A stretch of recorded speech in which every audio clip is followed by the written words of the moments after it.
И Титаник 3 потона после одлуката на Скопска апелација. Процесот за изборни нерегуларности за локалните избори во 2013 ќе почне од почеток, бидејќи е укината првостепената пресуда.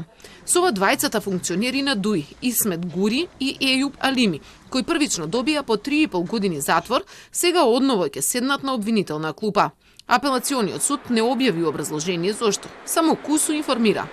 По одржана нејавна седница на ден 12 јули, апелациониот суд донесе решение со кое ги уважи жалбите на обвинетите, изјавени преку нивните бранители, со што ја укина првостепената пресуда и предметот го врати пред основниот кривичен суд Скопје на повторно постапување и одлучување.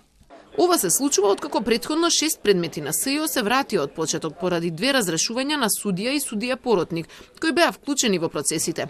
Во нив се обвинети функционери на ВМРО ДПМН.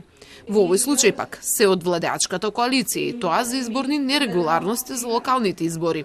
Уништувале изборен материјал на локалните избори во Чаир по завршувањето на гласањето и интервенирале во бројот на добиените гласови во записниците, стоеше во пресудата. Во тоа време Гури бил секретар на Општинската изборна комисија во Чаир. За министерот за правда Бојан Маричик, ова не е политички диалог меѓу коалиционите партнери СДСМ и ДУИ, и тоа пред локални избори.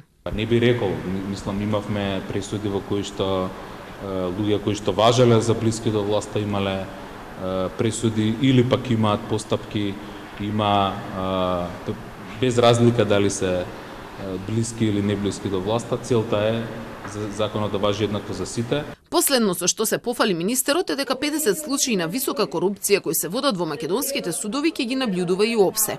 Но решение како да се спречи опасноста од застарување токму во оние каде главни обвинети се политичари, за сега нема.